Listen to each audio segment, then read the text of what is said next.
할렐루야. 자, 우리 좌우 옆에 분 또 가정에 있는 분들은 옆에 있는 가족들과 인사하는 시간을 가집시다. 감사하고 존경합니다. 인사합시다. 네, 하나님이 코로나19 상황에서도 가운데서도 우리 교회를 또 대한민국을 우리 성도님들을 반드시 지켜주실 줄 믿습니다. 성도 여러분, 감사하며 삽시다 라는 책이 있습니다. 이 책의 저자는 김원광 씨입니다. 그는 이 책에서 다음과 같은 말을 합니다. 나는 100회 무익한 불평보다 100배 1000배 유익한 감사를 선택한다. 100회 무익한 불평보다 그리고 1000배 100배 유익한 감사를 선택한다.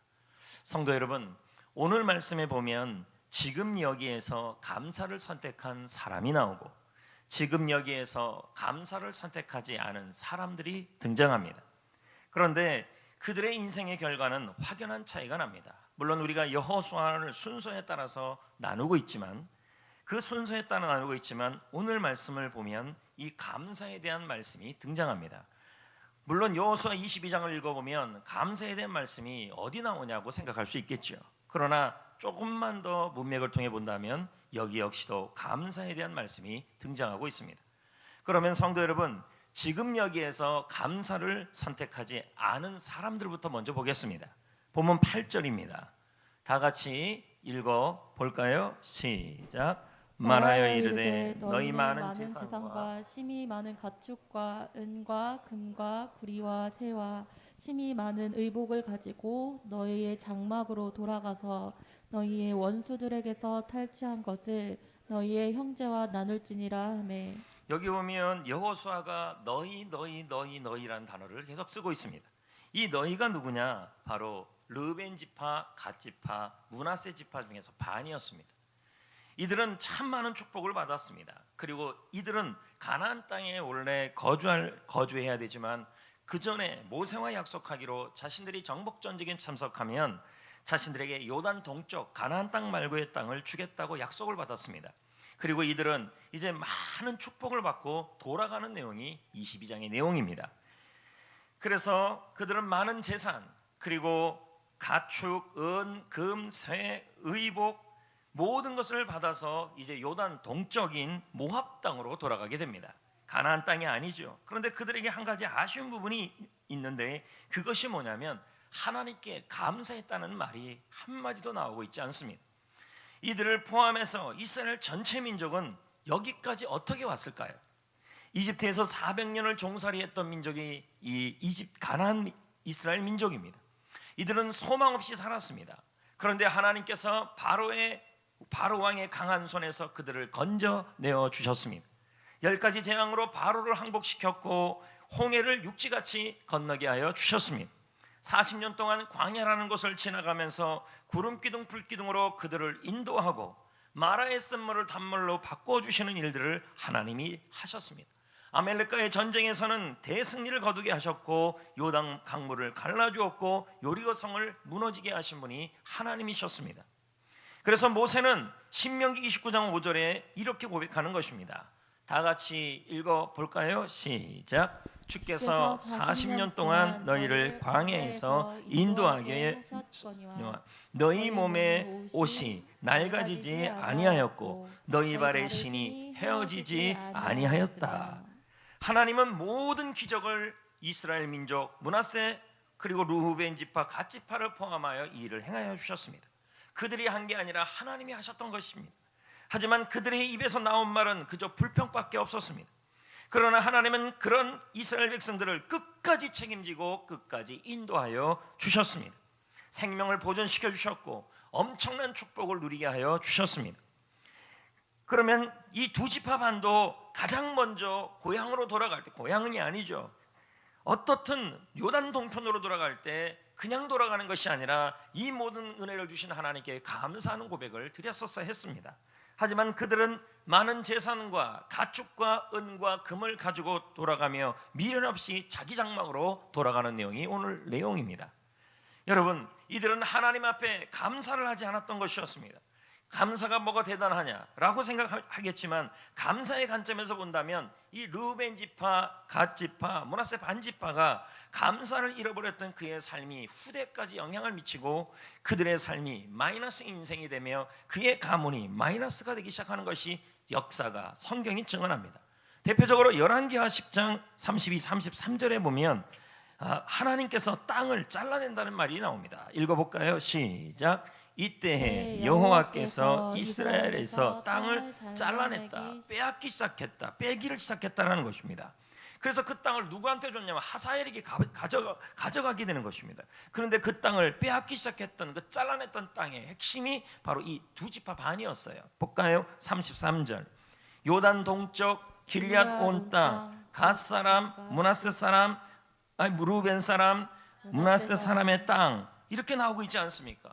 지금 이들이 거하고 있는 땅이 지금 어떻게 되면 잘라나가고 있다, 빼앗기고 있다고 지금 설명하고 있는 것입니다.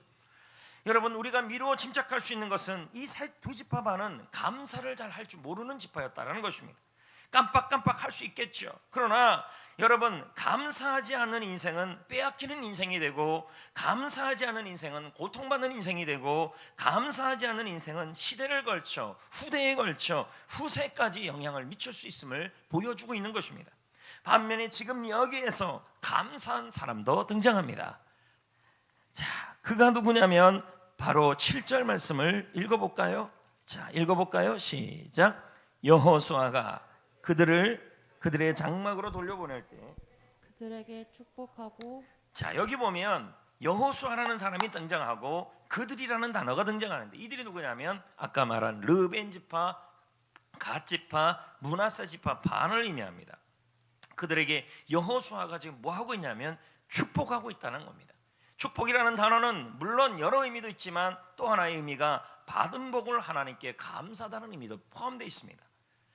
이 그들 르우벤 지파, 갓 지파, 므낫세 이 반 지파, 이 지파는 그동안 모세가 명한 대로 전쟁에 참여했고 이제 자신의 땅으로 돌아가게 되었습니다. 자신의 땅은 요단 동편이었고 모압 땅이었습니다. 그러나 여러분, 성경에서 이 모압 땅은 그렇게 좋은 땅이 아닙니다. 멋지고 그리고 비옥한 땅이긴 하지만 제약이 간영하며 언급은 다 안 나와 있지만 동성연애가 만연한 땅이 바로 이 땅이었습니다. 이때 이들은 만약에 이렇게 고백했으면 어땠을까라는 생각이 듭니다. 우리가 잘못 생각했습니다. 여호수아예요. 우리가 돌아갈 땅은 저 모압 땅이 아니고, 비록 우리가 그때 욕심을 통하여 저 모압 땅을 달라고 했지만 우리가 거할 땅은 제약의 땅, 모압 땅이 아닙니다. 하나님이 말씀하신 약속의 땅, 그리고 그 하나님의 땅인 바로 이 땅, 이 가나안 땅, 여기에 머물겠습니다. 저희들은 여기 있겠습니다. 이렇게 말했으면 얼마나 좋았겠습니까? 그러나 이 두 지파 반은 그렇게 말하지 않았습니다. 정복전쟁을 치르는 가운데 있어서 조금도 그들은 변하지 않았던 것이었습니다. 저는 이때 이 여호수아의 마음을 생각해 봤습니다. 여호수아의 마음이 어땠을까? 얼마나 안타까웠을까? 아무리 그들을 위해서 해도 변하지 않는 사람들이었습니다. 그런데 그래도 이 변하지 않는 여호수아는 이 일을 향하여 자기 모압 땅으로 가겠다고 한 이 두 지파를 반을 향하여 여호수아가 한 일이 뭐냐면 그들을 축복했다. 그들을 향하여 하나님께 감사했다는 단어가 등장하는 것입니다. 왠지 아십니까? 여호수아는 구분을 했습니다. 내가 할 수 있는 일과 하나님이 할 수 있는 일을 딱 나누었다는 것입니다. 여러분, 우리가 할 수 없는 일이 있습니다. 그것이 무엇이냐면, 그것은 우리가 할 수 없는 일이 있는데, 그것이 무엇이냐면 사람을 변화시키는 일은 우리가 할 수 없는 일입니다. 사람을 변화시키는 것은 하나님만 할 수 있는 일인 줄 믿습니다. 여호수아는 이 두 지파 반을 변화시킬 수 없음을 알았습니다. 그러나 자신이 할 수 있는 일은 있었습니다. 그것이 무엇이냐면 변하지 않는 사람이라 할지라도 그들을 향하여 축복하고 감사하는 일은 할 수 있었던 것이었습니다. 변하지 않는 공동체로 인하여 답답하고 내 마음을 이해하지 못하는 사람으로 인하여 여러분 답답할 수 있습니다. 그들을 변화시키는 것은 그러나 우리 일이 아닙니다. 여호수아의 일이 아닙니다. 그건 주님의 일이고 하나님의 일인 것입니다. 우리는 우리가 할 일이 있습니다. 그것이 무엇이냐면 그분들을 향하여, 그 사람들을 향하여 감사와 하나님 앞에 감사하고 축복하는 일이 바로 우리가 할 일인 것이었습니다. 여러분, 사람 때문에 감사를 잊지 마시기를 축복합니다. 환경 때문에 감사가 사라지지 않기를 축복합니다. 변하지 않는 사람 때문에 감사가 사라지지 않아야 합니다. 왜요? 여호수아는 사람 때문에 감사를 잃지 않았습니다. 환경 때문에 감사를 잃지 않았습니다. 사람이 변하지 않든 환경이 변하지 않든 상관없이 그는 하나님 앞에 감사를 했습니다. 그러자 하나님은 그의 인생을 어떻게 했습니까? 여호수아 1장 5절 말씀을 이루었습니다. 내 평생에 너를 능히 대적할 자가 없을 것이다. 내가 모세와 함께 있었던 것처럼 너와 함께 할 것이다. 하나님은 이 말씀대로 여호수아는 가나안 정복 전쟁을 승리하였고, 그리고 그 승리를 누리게 되었던 것이었습니다. 물론 여러 가지 관점으로 볼 수 있겠지만 오늘 감사의 관점으로 본다면 지금 여기에서 감사하는 사람은 하나님이 승리를 보장하신다는 것입니다. 인생을 승리 있게 하시고 승리하는 인생이 되게 하시고, 사람 때문에 감사 잃어버리고 환경 때문에 감사 잃어버리고, 그리고 지금에 있는 여건 때문에 저 변하지 않는 환경, 바뀌지 않는 사람 때문에 내가 감사를 잃어버리면 안 된다는 것입니다. 환경을 바꾸는 것도 하나님의 일이시고, 할렐루야, 사람을 변화시키는 것도 하나님이 하실 일인 것입니다. 나는 내일이 있다라는 것입니다. 그것은 하나님 앞에 감사하는 일이라는 거예요. 존 템플턴 목사는 말합니다. 감사하는 마음을 가지면 부해지고 불평하는 마음을 가지면 가난이 온다. 그러므로 감사하는 마음은 행복으로 가는 문을 열어준다. 성도 여러분, 나인홀드 니버라는 분이 계십니다. 그분은 미국을 움직인 위대한 설교자이며 신학자이고 교수 중에 한 분입니다. 그분이 이런 말을 합니다. 성경에 믿음, 소망, 사랑, 이 세 가지는 항상 있을 것인데 그 중에 제일은 사랑이지만 그 중에 하나를 더 포함시키라고 한다면 나는 감사를 포함시키고 싶다. 그는 감사의 중요성을 너무너무 강조했습니다. 안타깝게도 하지만 60세에 뇌출혈이 왔습니다. 그래서 그는 반신불수가 되었습니다. 몸을 움직일 수 없었습니다. 자신의 움직이지 못하는 몸을 내가 어떻게 낫게 할 수 있겠습니까? 아까 제가 그랬잖아요. 변하지 않는 사람, 변하지 않는 환경, 변하지 않는 나의 육신, 이 육신을 내가 할 수 없는 일인 것입니다.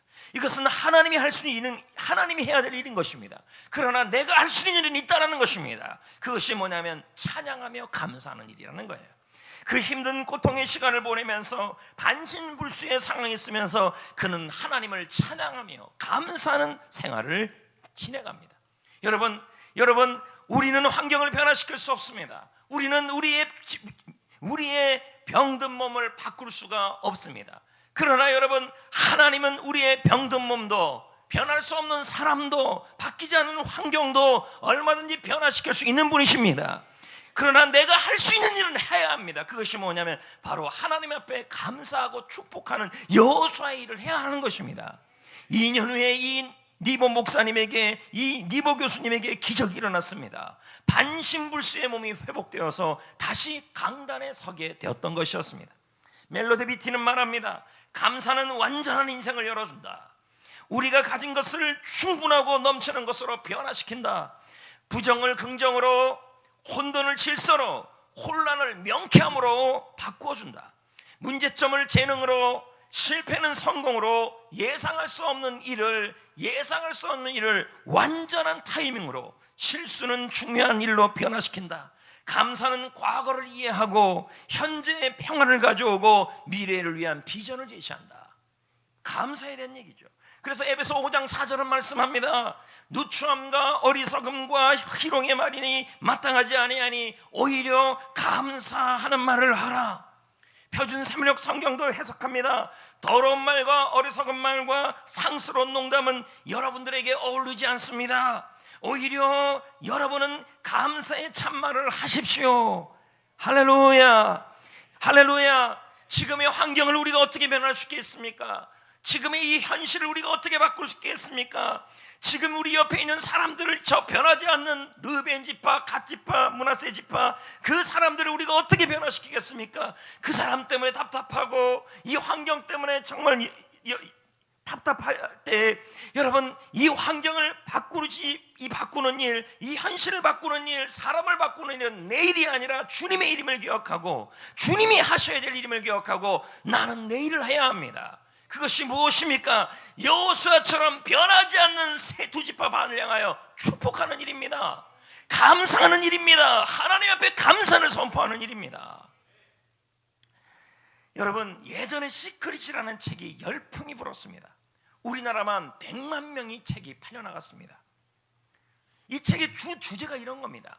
생각을 바꾸면 꿈이 이루어진다. 그래서 많은 사람들이 생각을 좀 바꿔보자, 그래서 꿈을 이뤄보자 했어요.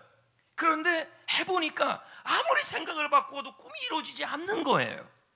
그래서 그것을 고민하면서 그것에 대해서 가장 심각하게 고민했던 사람이 러시아 물리학자 바딤 젤란트라는 사람입니다.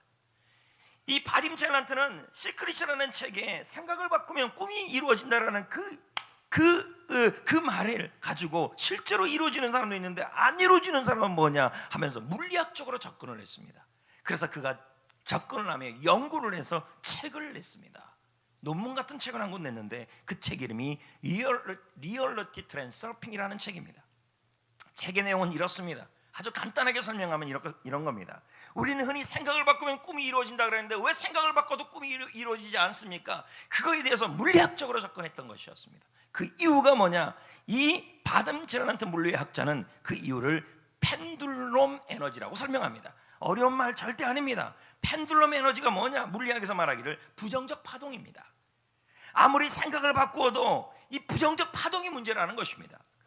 그러면 이 부정적 파동 펜듈럼은 뭐냐 했더니 사념 에너지가 모여진 거라는 거예요. 그러니까 이해 못해도 상관없습니다. 그냥 들으시고 그러면 됩니다. 사념의 에너지가 모였는데 그럼 사념 에너지는 뭐냐? 부정적인 생각과 부정적인 감정이 모인 것을 사념 에너지라는 것입니다. 정리하면 이런 것입니다. 우리 주위에는 물리학적으로 양자 사념 에너지들이 공중에 떠다니고 있다는 거예요. 부정적인 감정과 부정적인 생각들이 모여서 이게 떠다니고 있는데 이것들이 모여서 이 부정적인 감정과 부정적인 생각들이 공중에 양자로 이 부정적인 감정과 생각의 양자들이 몰려서 이것이 사념 에너지가 되고 이것이 큰 뭉텅거리가 된 것이 뭐냐면 펜듈럼이라는 거예요. 그래서 펜듈럼은 뭐냐? 부정적 파동이라는 거예요. 근데 문제는 이 부정적 파동이 나오면 나올수록 부정적 파동이 나오는 사람과 부정적 파동이 나오는 일들을 서로 댕겨버려서 그것이 현실이 되게 한다는 것이 여기서 말하는 트랜스서핑의 핵심이었어요. 그러면서 이 바딤 젤란트가 한 가지 예를 들었는데 무슨 예를 들었냐면 물리학자들 예를 들면 9.11 테러가 발생했을 때 재난을 알려주는 부정적 파동이 심하게 발산되었다는 거예요. 물리학적으로요. 그래서 이것이 예민한 사람들은 비행기표를 취소를 많이 했다는 거예요. 그래서 실제로 테러 당일날 아침 유나이티드 항공사의 티켓 취소율이 80%가 넘었다는 거예요. 뭔가 좀 불안하다 그런 것이 느껴진다라는 것입니다. 그날 항공기를 타고 뉴욕으로 간 승객이 평소보다 적은 20%도 되지 않았다라는 것입니다. 사람들이 이 펜듈럼 부정적 파동을 느낀 거라는 것이 물리학적 설명이었습니다. 성도 여러분, 다시 한번 정리해 봅시다. 우리가 물리학적으로 설명해 보면 우리 주위에 부정적인 파동이 큰 부정적 파동들이 움직이고 있는데 그 부정적 파동을 펜듈럼이라고 그런다는 거예요. 물리학에서. 근데 그 펜듈럼은 뭐가 모여서 만들어졌느냐? 부정적인 감정과 부정적인 생각이 모여졌다는 거예요. 그래서 이것들이 가득 차게 되면 주위에서 이 펜듈럼이 있는 사람과 펜듈럼이 있는 일들이 서로 댕겨버려서 현실이 된다는 얘기예요. 그럼 한번 보자고요. 물리학적 입장에서 본다면 지금 대한민국은 아니면 전 세계는 펜듈럼이 가득한 상태예요. 왜 그렇습니까? 전 세계뿐만 아니라 이 대한민국은 부정적인 파동이 지금 넘쳐나고 있어요. 한국교회와 한국교회 성도들을 보십시오. 아니 대한민국을 보십시오. 너나 할 것 없이 두려움이 가득 차 있어요. 두려움과 불안이 가득 차고 있고 그것이 하나의 뭉텅거리가 되고 더 큰 뭉텅거리가 되어서 지금 이 세상을 떠돌아 다니는 것이 물리학적 설명이라는 것입니다. 여러분, 지금 대한민국과 대한민국에 있는 사람들과 한국교회와 한국교회 성도들을 바라보면 우리 모두 두려움이 가득한 상태에 있다는 것입니다. 여러분, 이것을 대수롭지 않게 그냥 두려움 가운데 살아간다면 안 된다고 지금 설명하고 있어요. 그냥 물리학적으로 설명한다면. 왜요? 두려움 가운데 이대로 살아가면 안 되는 이유가 뭐냐면, 두려움 가운데 계속 살아가면, 두려움 가운데 살아가면 부정적 파동이 나오는 사람과 일들이 서로 당겨서 이게 현실이 되는 게 문제가 된다는 것입니다. 나쁜 일이 생기고 나쁜 사람을 만나게 된다는 거죠. 그런데 성도 여러분, 이 펜듈럼은, 이 부정적 파동은 물리학에서 말하기를 사람들이 두려워하는지 너무도 빨리 알아챈다고 설명합니다. 그래서 이 펜듈럼이 가장 왕성하게 활동할 때가 언제냐? 첫 번째, 세 가지인데, 첫 번째가 불평하고 있을 때, 두 번째가 일을 할 때 억지로 하고 있을 때, 세 번째가 무서워하고 있을 때. 이럴 때 이 펜듈럼이, 부정적 파동이 왕성하게 활동하고 있다라는 겁니다.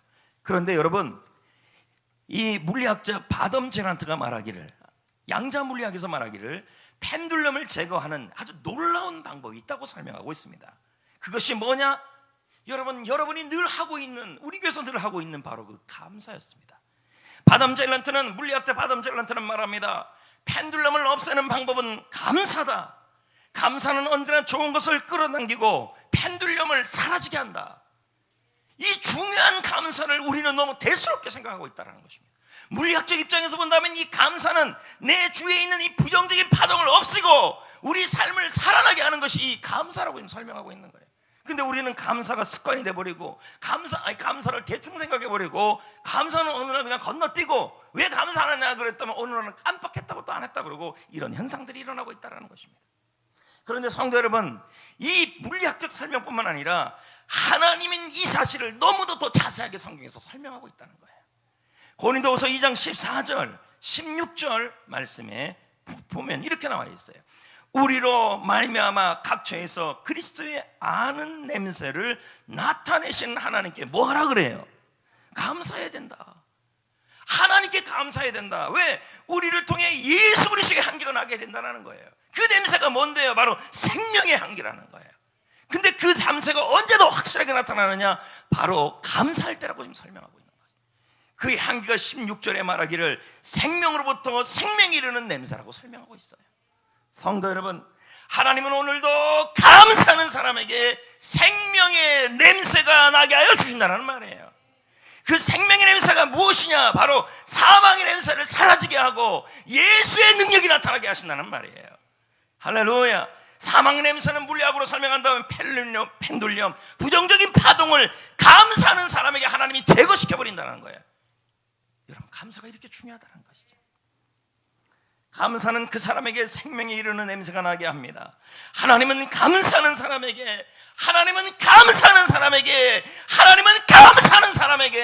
생명에 이르는 향기가, 예수 그리스도의 향기가 나게 만들어준다는 거예요. 그래서 그 사람이 생명의 일이 일어나게 하고 생명의 일을 이루는 사람을 만나게 하여 주시고. 그런데 성도 여러분, 사단은 우리가 이렇게 감사를 통해 생명을 누리는 일을 원치 않아요. 도둑이 오는 것은 도둑질하고 죽이고 멸망시키는 것이다. 사단은 여러분이 무너지고 망하고 쓰러지고 자빠지고 그리고 맥없이 있기를 원하는 것입니다. 그래서 무엇보다 사단은 여러분이 감사하기를 원치 않는 것입니다. 그럼 이제 어떻게 해야 될까요? 사사기 1장 22절에 보십시다. 요셉 가문도 베델로 치러 올라가니 여호와께서 그와 함께 하셨다. 여러분, 이 말은 뭐예요? 우리가 전쟁에 참여할 때, 우리가 영적 전쟁에 참여할 때 하나님은 우리를 위하여 일하신다는 것입니다. 여러분, 승리는 우리의 손에 달려있는 게 아니잖아요. 사람을 변화시키고 환경을 변화시키고 나의 육신의 병을 변화시키는 것은 나의 일이 아니라 하나님이 하시는 일이에요. 내가 할 일은 치러 올라가야 해요. 감사로 축복하고 감사로 선포하고 감사 무기로 이 영적 전쟁에 참여하는 일은 우리 일이라는 것입니다. 감사는 미룰 일이 아니에요. 기회가 되면 할 일, 누가 대신해 줄 일 아니라는 것입니다.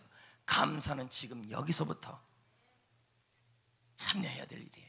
그럴 때 하나님이 싸워주시고 변화시키시고 일하시고 승리하게 하시고 행복을 주는 거예요. 성전 작가는 말합니다. 다 같이 읽어볼까요? 시작. 길을 걷는 것은 언제나 현재이다. 그러므로 지금 여기에서 감사하라. 감사하라. 여러분, 지금 우리가 길을 걷는 것도 현재 걷는 거 아닙니까? 감사를 나중에 하는 것도 아니고 길도 내가 걷는 거예요. 그러므로 지금 여기에서 감사해야 된다는 얘기를 설명하고 있는 것입니다. 성도 여러분, 지금 여기에서 감사하기 위해 나작지 감사를 다시 회복하셔야 합니다. 나부터, 너부터가 아니라 나부터, 그리고 작은 것부터 지금부터 감사를 시작해야 된다는 것입니다. 왜요?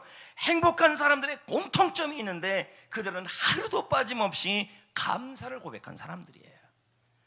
성도 여러분, 우리 교회는 감사 행전을 꾸준히 해오고 있습니다. 참 잘하고 있습니다. 그러나 좋은 습관은 한두 달에 새겨지는 것이 아닌 것입니다. 그리고 이 감사 습관은 누가 대신해줘서 생기는 것이 아니라 나 자신이 할 때 생기는 것입니다. 왜 이렇게 우리가 감사해야 될까요? 서두에도 말씀드렸지만 하나님은 감사하는 사람에게 생명이 이르는 냄새가 나게 해 주시기 때문인 것입니다. 그래서 감사하는 사람에게 생명의 일이 일어나게 하시고, 감사하는 사람에게 생명의 역사를 일으켜 주시고, 감사하는 사람에게 하나님이 변화시키는 일이 이루어 주시는 것입니다. 환경도 변화시키고 사람도 변화시키는 것입니다. 감사하는 사람은, 하나님은 감사하는 사람에게 가정도 교회도 나라도 그들을 통해 행복하게 만들어 가는 겁니다. 감사하는 사람이 바로 진원지입니다. 부정적 파동, 이 펜듈럼을 감사를 통해 사라지게 한다는 것입니다. 감사 우스운 게 아닙니다. 매일매일 하는 감사가 너무 중요한 것입니다. 시크릿이 이루어지지 않는 이유 중에 하나가 뭐냐면 바로 억지로 감사하지 않고 불평하며 살아갔기 때문이라는 것을 설명하고 있는 것입니다. 그러므로 성도 여러분, 우리 교회에서 진행하는 감사 행전은 너무도 중요한 하나님이 우리에게 주신 선물입니다. 제가 할 일은 여러분들의 인생을 행복하게 하기 위해서 도와주는 일을 하는 것입니다. 감사 행전은 제가 만드는 게 아닙니다. 저는 도와주는 것이고 여러분의 감사 행전은 여러분이 만드는 것입니다. 다시 한번 부탁드립니다. 감사 행전에 참여해 주시기를 부탁드립니다. 하지만 지금의 현실은 참으로 감사하기 어렵습니다.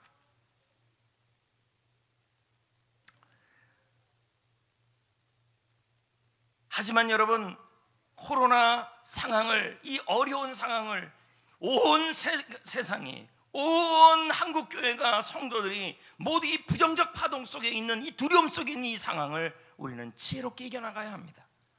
저는 여러분들에게 몇 가지 권면을 해드리려고 합니다. 사실 이 설교문을 몇 번을 고쳤어요. 근데 제가 어저께 다시 재수정을 했습니다. 사실은 논리적으로 언론과 정부를 따지려고 그랬어요. 그렇지 않으려고 그래요. 얼마나 자료를 뒤졌는지 몰라요. 한마디도 못하게 따지려고 그랬어요. 근데 그렇게 안 하려고 합니다. 이제 다음 주 설교는 또 설명할 겁니다. 그래서 방법을 조금 바꿔서 여러분에게 권면을 합니다. 여러분, 이 코로나 상황을 지혜롭게 이겨내야 합니다. 첫 번째가, 여러분, 이럴 때일수록 이웃사랑을 보여야 합니다. 역사를 보면요, 유행병들이 참 많았어요. 2세기에 안토니우스 역병이라는 것이 있었는데, 이 역병 때문에 참 재밌는 것은 하나님의 나라가 더 확장됐고 기독교가 확장이 됐어요. 그 이유 중에 하나가 크리스찬들이 이 유행병 가운데 사랑을 보여줬기 때문이었어요. 병자들을 돌보고 영적 모델을 보여줬다고 하고 설명하고 역사는 증언하고 있어요. 더 유명한 것은 키프루스 역병이라는 것이 있는데, 이거 역시 3세기에 유행한 병이에요. 이 역병은 로마를 위기를 빠뜨릴 정도로 굉장한 역병이었어요. 하지만 이 역병으로 인해 더욱더 놀라운 건 기독교가 폭발적 성장을 이루었어요. 당시 기독교는 설교를 통하여 먼저 전염병으로 천국에 간 사람들을 슬퍼하며 그들을 향하여 더 이상 계속 슬퍼하고만 있지 말아라. 그들은 지금 하나님 나라, 행복한 나라에 갔다. 우리가 할 일은 지금 살아있는 사람들, 전염병 속에 있는 사람들을 돌보는 일이다. 그래서 이 키프로스라는 사람도 사실 목회자였어요. 이 목회자가 당시 기독교인들이 전염병에 걸려 있는 사람들을 온몸을 다하여 사랑하고 섬겼기 때문에 그 역병 이름을, 이 주교의 이름을 따서 키프로스 역병이라 지은 거예요. 성도 여러분, 코로나19로 인해 수많은 사람들이 불안해가고 있어요. 기독교는 지탄의 대상이 되고 있고 그 어느 때보다도 믿음 생활, 종교 생활 하기가 어렵습니다. 이럴 때일수록 여러분, 우리는 하나님을 믿으셔야 하는 것입니다. 반드시 하나님이 선으로 바꿀 것을 믿어야 하는 것입니다. 이 상황에 대해서 존 레너스 박사는 말하기를, 하나님은 코로나 때문에 놀라지 않는다. 하나님은 그런 악을 통해서라도, 이 코로나라는 이 악을 통해서라도 선을 이룰 수 있는 분이시다. 그분의 계획은, 하나님의 계획은 코로나 때문에 좌절되지 않을 것이다. 우리도 믿어야 할 줄 믿습니다. 이런 상황일수록 여러분, 저도 그렇고 여러분들도 그렇고 더욱 이웃을 사랑해야 합니다. 기독교인으로서 사회적 책임을 감당하셔야 합니다. 저는 여러분에게 부탁드립니다. 먼저 마스크 잘 써야 합니다. 그리고 코까지 써야 합니다. 왜 그런지 아십니까? 코까지 가야 전염이 안 된다는 것입니다. 마스크를 잘 써도, 지금 말하기를 마스크만 잘 써도 전염병에 걸리지 않는다는 것이 통례입니다. 이것이 우리 기독교인의 사회적 책임입니다. 다양한 방법으로 이 코로나 상황에서 어려움을 겪고 있는 이 지역의 자영업자들, 그리고 이 지역에 수고하는 분들, 방역 당국들을 어떻게 섬기고 성전교회가 섬길지도 이제 우리는 기도하고 고민해야 될 때인 것입니다. 이 시대에 대하여 변하지 않는 이 현실에 대해서 원망하고 분노하는 이 상황으로는 해결되지 않습니다. 우리는 우리가 할 일을 해야 하는 것입니다.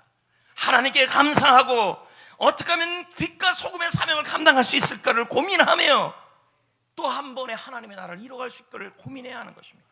어제 시장님이 연락이 왔습니다. 목사님 많이 힘드시죠? 이게 저한테 한 1000마디였습니다. 그러면서 지금의 교회의 상황 등등을 많이 걱정하는 말을 저한테 했습니다. 그러면서 물었습니다. 다른 교회 분위기는 어때요, 목사님? 목사님들은 어때요? 그래서 제가 그랬어요. 많이들 어려워하고 있습니다. 특히 예배를 금지해가지고 기독교만 유별나게 유독 차별받는다는 그런 생각이 너무 많이들 하고 있습니다. 제가 이 상황에서 따질 수 있었습니다. 제가 조사한 자료만 지금 무궁무진합니다. 근데 안 했습니다. 그러면서 시장님이 이런 얘기를 하더라고요. 목사님, 그렇게 느낄 수도 있을 것 같아요. 이렇게 얘기를 하시더라는 거죠. 기독교가 차별받고 있다는 것을. 죄송합니다, 목사님. 그래도 잘 협력해 주셔서 너무 감사하고 성전교회 성도님들에게 잘 도와주셔서 고맙다는 말씀을 전해달라고 하더라고요. 저는 여러분에게 부탁드리고 싶습니다. 지금의 이 상황이 너무너무 어렵고 변하지 않는 현실이지만 우리는 이런 상황에서도 우리가 할 일은 빛과 소금의 사명을 감당하는 일은 해야 하는 것입니다. 교회가 할 수 있는 일을 찾아야 합니다. 먼저는 사회적 책임을 감당해야 하는 것입니다. 그것이 방역과 사회적 거리 유지를 지금처럼 이렇게 하는 것이겠죠. 그것뿐만 아니라 어떻게 하면 이 지역을 조금 더 잘 섬길 수 있을까? 힘들어하는 자영업자들을 위하여, 힘들어하는 이 방역 당국을 위하여, 이 지역의 주민들을 위해서 우리 교회가 할 수 있는 이 뭔지를 고민해야 될 단계에 왔습니다. 두 번째는, 저는 이 코로나를 이기기 위해서 성도들에게 부탁드리는 것은 예배를 생명같이 여기자는 거예요. 그래도요. 할렐루야. 그래도 예배를 생명같이 여겨야 하는 것입니다. 저는 얼마 전에 북한 지하교회 교인들이 예배드리는 글을 읽었습니다. 한 번의 예배에 목숨을 걸고 예배드리는 모습을 보였습니다.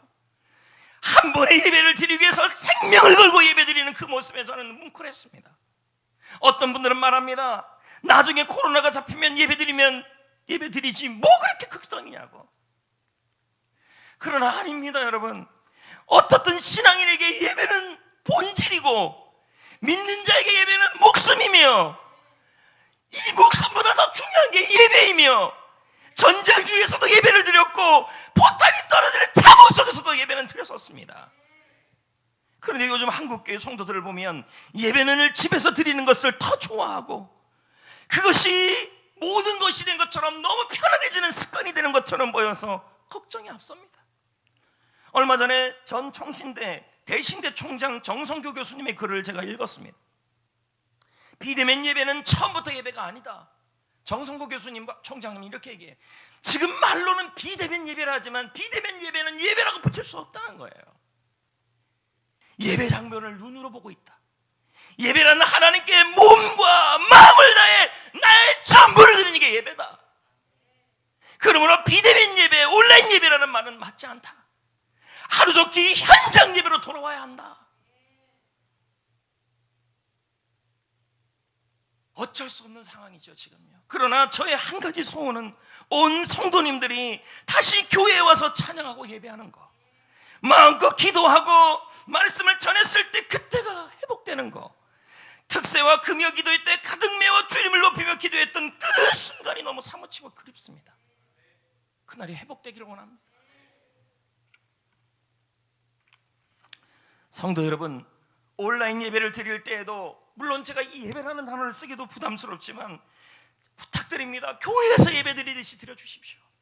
옷도 정갈하게 입고 자세도 바로 잡아주시고, 예배는 여러분 구경이 아니지 않습니까?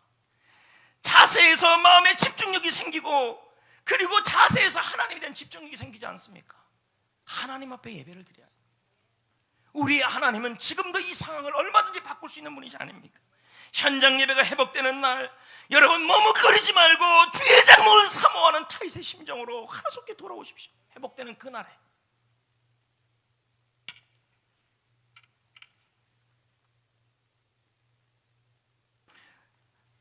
하나 더 부탁드리는 것이 있다면, 서울대에 우리 교회 왔다 갔던 교수님이죠. 이황재 교수님의 글을 제가 읽었습니다. 근데 그 교수님이 이런 얘기를 해요. 코로나가 잘 걸리는 사람들을 보면 하나같이 면역력이 떨어진다. 물론 지금 이황재 교수님이 쓴 글이 많아요, 엄청나게. 근데 그걸 다 빼요. 왜요? 이게 또 치우칠 수 있기 때문에. 근데 이 이황재 교수님의 핵심 내용 중에 하나가 뭐냐면, 면역력이 떨어지는 상태의 환자에게 감염되어 죽게 되는 것이 코로나라는 거예요. 그러니까 면역력이 중요하다는 거죠. 그래서 면역력을 강화시켜라. 그래서 이황재 교수님이 그때 와서도 우리에게 했던 얘기, 비타민C 많이 먹어라 했던 얘기가 그 얘기예요. 그러면서 이 이황재 교수님이 하신 말이, 비타민C를 복용하면 코로나를 예방할 수 있다, 이렇게 설명을 하더라고요. 뭐 틀린 말은 아니라고 생각합니다. 그래서 제가 지혜를 또 하나 드리는 겁니다. 면역력에 좋은 과일이나 식품이나 비타민C를 수시로 많이 섭취해 주십시오. 이게 목회자로서의 부탁이죠. 마지막은 여러분, 부탁드리는 것은 역시 감사입니다. 성도 여러분, 지금은 대한민국과 성도와 국민과 교회 안에 이 펜듈럼, 부정적 파동, 두려움이 너무 넘쳐나고 있습니다. 대신 총회는 현 사태에 대해서 입장을 밝혔습니다. 코로나19가 육체적 질병을 넘어서, 이 육체적 질병을 넘어서 이 코로나19가 정신적, 사회적, 인간관계, 그리고 경제적뿐만 아니라 영적인 영역까지 모두 감염시켰다. 몸만 감염시킨 것이 아니에요. 병든 사람만 아니라 코로나를 걸리지 않은 사람들에게도 영적으로도 감염시켜버렸고, 두려움에 마음으로도 감염시켜버렸고, 사랑관계도 모두 두려움 속에 빠지게 만들었다는 거예요. 이 코로나가 사회 전 영역의 두려움이 가득가득했다는 것입니다. 물리학 입장에서 본다면 부정적 파동, 펜듈럼이 지금 영적으로 그리고 마음으로 사람 관계까지도 모두 감염시켜버렸다는 거예요. 실제로 감염된 사람만 감염이 아니라 감염되지 않은 우리에게도 영적으로 사람 관계에도 마음으로도 감염돼 버렸다는 거죠. 사랑하는 성도 여러분, 부정적 파동, 이 펜듈럼을 없애야 합니다. 몸의 면역력을 높여야 합니다. 영적인 면역력을 높여야 합니다. 마음의 면역력을 높여야 합니다. 그러기 위해서 필요한 게 바로 이 감사입니다. 0.3초의 기적 저자 데보라 노빌은 말합니다. 감사는 스트레스를 완화시킨다, 건강을 증진시킨다, 면역력을 강화시킨다, 에너지를 높인다, 치유를 촉진시킨다, 인생을 행복하게 한다. 그러므로 지금 우리 교회가 하고 있는 이 감사 미션은 코로나를 이기는 데 너무 중요하다는 것입니다. 코로나의 상황 우리가 변화시킬 수 없습니다. 이 힘든 상황 우리가 바꿀 수 없습니다. 그러나 우리가 할 수 있는 것이 있습니다. 바로 감사입니다. 여러분, 감사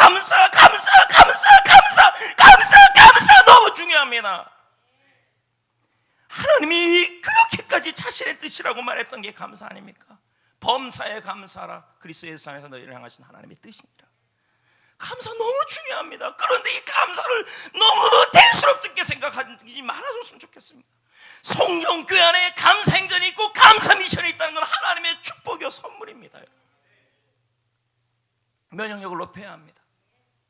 마음의 면역력, 영적인 면역력, 그리고 몸의 면역력까지. 매일 감사 미션에 참여해 주십시오.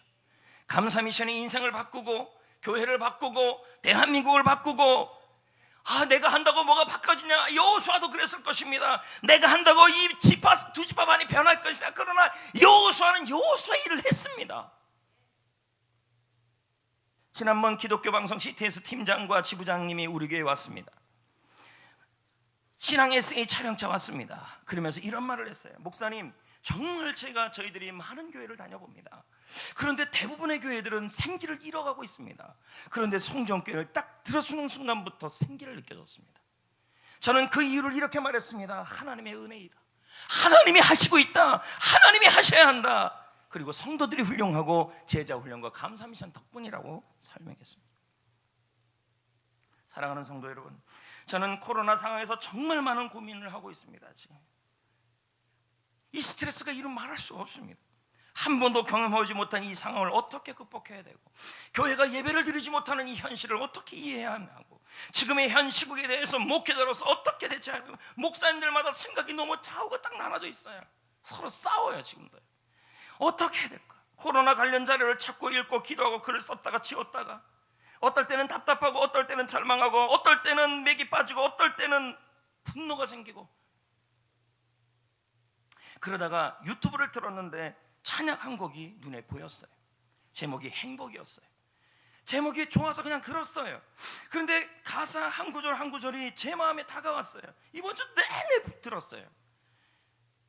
찬양을 부르고 듣고 부르고 듣고 울고, 저는 이 찬양을 우리 성도들에게 선물하고 싶습니다. 가사가 이렇습니다. 화려하지 않아도 정결하게 사는 삶, 가진 것이 없어도 감사하며 사는 삶, 내게 주신 작은 힘 나눠주며 사는 삶, 이것이 나의 행복이라네. 눈물 날 일 많지만 기도할 수 있는 거, 정말 얼마나 눈물 날 일이 많습니까? 억울한 일 많으나 생각해보면 억울한 일 투성입니다. 그러나 주를 위해 참는 거, 비록 짧은 작은 삶 주 뜻대로 사는 거, 이것이 나의 삶의 행복이라네. 이 말은 결국은 감사할 때 행복해진다는 뜻이겠죠. 그래서 제가 부를 겁니다.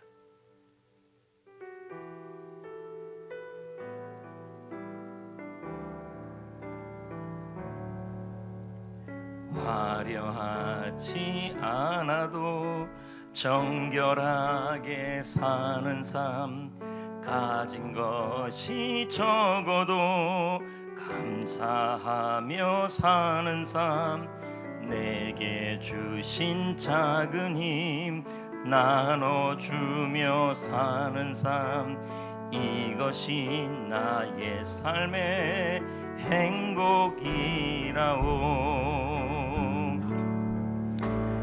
화려하지 않아도 정결하게 사는 삶, 가진 것이 적어도 감사하며 사는 삶, 내게 주신 작은 힘 나눠주며 사는 삶, 이것이 나의 삶의 행복이라오.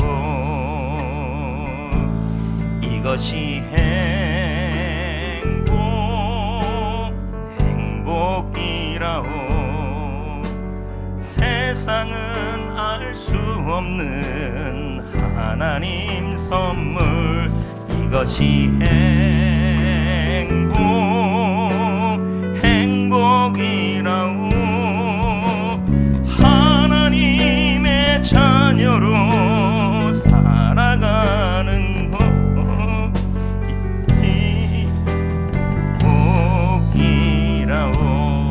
눈물 날 일 많지만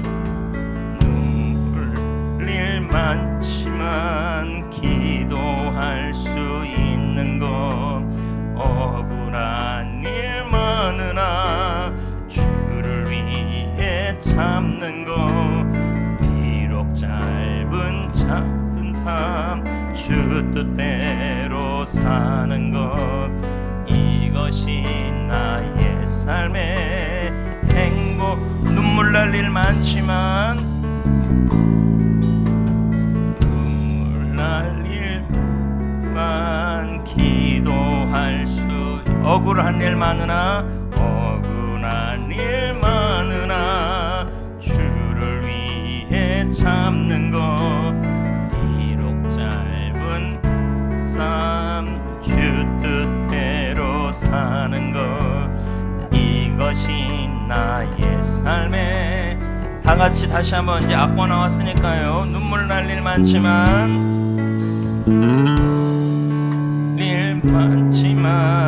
기도할 수 있는 것, 억울한 일 많으나 주를 위해 참는 것, 비록 짧은 작은 삶 주 뜻대로 사는 것, 이것이 나의 삶의 행복이, 이것이 행복, 이것이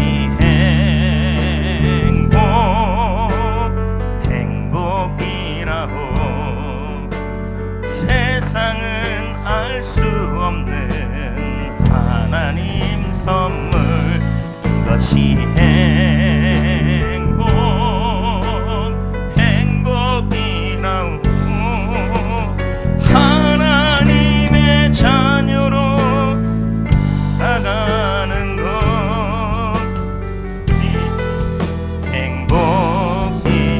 이것이 행복, 이것이 행복이라고. 세상은 알 수 없는 하나님 선물, 이것이 행복이라고. 하나님의 자녀로 나가는 것, 이것이 행복이라고. 이제 말씀을 맺겠습니다. 책은담에 보면 이런 말이 나옵니다. 시도하고 또 시도하는 자만이 성공을 쟁취하고 그것을 유지한다. 시도해본다고 잃을 것이 없으며 성공하면 커다란 수익을 얻을 것이다. 일단 그러니 해보라. 망설이지 말고 지금 당장 해보라. 못할 것 같은 일도 시작해 놓으면 이루어진다. 감사도 여기에 해당된다. 시쿨리지도 말합니다. 가장 축복받은 사람이 되려면 가장 감사하는 사람이 되어야 한다. 감사 아무리 강조해도 지나치지 않습니다. 사랑하는 성도 여러분, 코로나 상황은 우리 힘으로 변화시킬 수 없습니다. 코로나 상황은 우리를 힘겹게 하고 두렵게 합니다. 그래서 부정적 파동을 가정과 인생과 교회와 대한민국과 한국교회에 넘쳐나게 하고 있습니다. 하지만 감사는 생명이 이르는 향기를 만들어냅니다. 감사는 그리스도의 향기를 바라게 하는 것입니다. 감사는 생명의 일을 이루어가는 것입니다. 사망의 냄새를 제거하고 행복을 만들어내는 것입니다. 그러므로 감사는 누가 대신해 주지 않습니다. 나부터 해야 하는 것입니다. 성도 여러분, 감사는 하나님의 뜻입니다. 이 상황에서 누가 뭐라 그래도 나부터 여호수아처럼 변하지 않아도 감사하셔야 합니다. 감사 시작합시다. 나부터 감사합시다. 감사를 통해 승리합시다. 감사는 하나님이 주신 우리의 축복입니다. 감사 꽉 붙들고 다시 한번 2달이 지나가는 이 시점에 감사 미션에 대한 힘을 붙들고 동기부여를 하고 다시 한번 힘을, 추진력을 가지셔야 합니다. 리더도 하셔야 하고 세론도 리더만 하게 하지 말고 연합하여 이 일을 동참하여서 이 민족을 위하여, 대한민국을 위하여, 성전교회를 위하여, 여러분의 인생을 위하여 생명의 역사를 이루어 가셔야 합니다. 아멘.